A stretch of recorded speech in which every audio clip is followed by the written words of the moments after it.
बुद्ध और चक्षुपाल एक बार भगवान बुद्ध जेतवन विहार में रह रहे थे। भिक्षु चक्षुपाल भगवान से मिलने के लिए आए थे। उनके आगमन के साथ उनकी दिनचर्या, व्यवहार और गुणों की चर्चा भी हुई। भिक्षु चक्षुपाल अंधे थे। एक दिन विहार के कुछ भिक्षुओं ने कुछ मरे हुए कीड़ों को चक्षुपाल की कुटी के बाहर पाया और उन्होंने चक्षुपाल की निंदा करनी शुरू कर दी कि उन्होंने इन जीवित प्राणियों की हत्या की। भगवान बुद्ध ने निंदा कर रहे उन भिक्षुओं को बुलाया और पूछा कि क्या तुमने भिक्षु को कीड़े मारते हुए देखा है? उन्होंने उत्तर दिया, नहीं।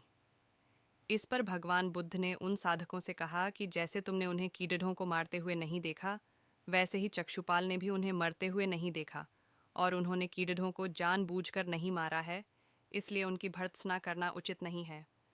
भिक्षुओं ने इसके बाद पूछा कि चक्षुपाल अंधे क्यों हैं?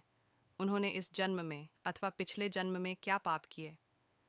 भगवान बुद्ध ने चक्षुपाल के बारे में कहा कि वे पूर्व जन्म में एक चिकित्सक थे। एक अंधी स्त्री ने उनसे वादा किया था कि यदि वे उसकी आंखें ठीक कर देंगे तो वह और उसका परिवार उनके दास बन जाएंगे। स्त्री की आंखें ठीक हो गईं, पर उसने दासी बनने के भय से यह मानने से इनकार कर दिया। चिकित्सक को तो पता था कि उस स्त्री की आंखें ठीक हो गई हैं, वह झूठ बोल रही है।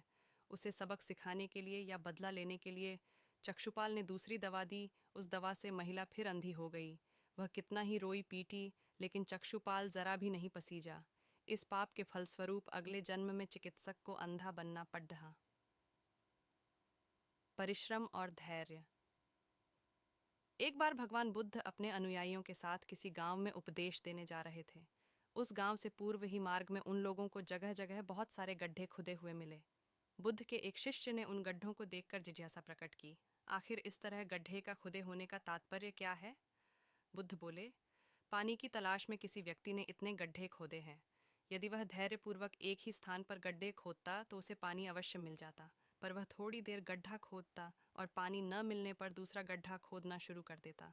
व्यक्ति को परिश्रम करने के साथ धैर्य भी रखना चाहिए। अमृत की खेती। एक बार भगवान बुद्ध भिक्षा के लिए एक किसान के यहाँ पहुंचे।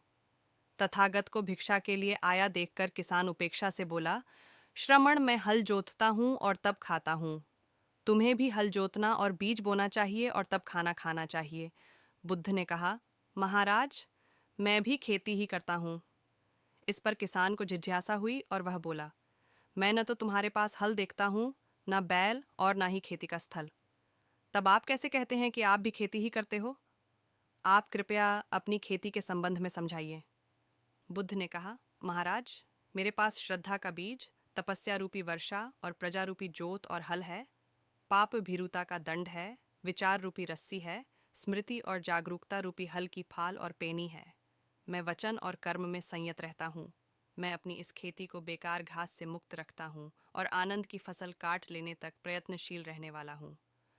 अप्रमाद मेरा बैल है, जो बाधाएं देखकर भी पीछे मुंह नहीं मोड़ता है। वह मुझे सीधा शांति धाम तक ले जाता है। इस प्रकार मैं अमृत की खेती करता हूँ। दान की महिमा। भगवान बुद्ध का जब पाटलिपुत्र में शुभागमन हुआ तो हर व्यक्ति अपनी अपनी सांपत्तिक स्थिति के अनुसार उन्हें उपहार दे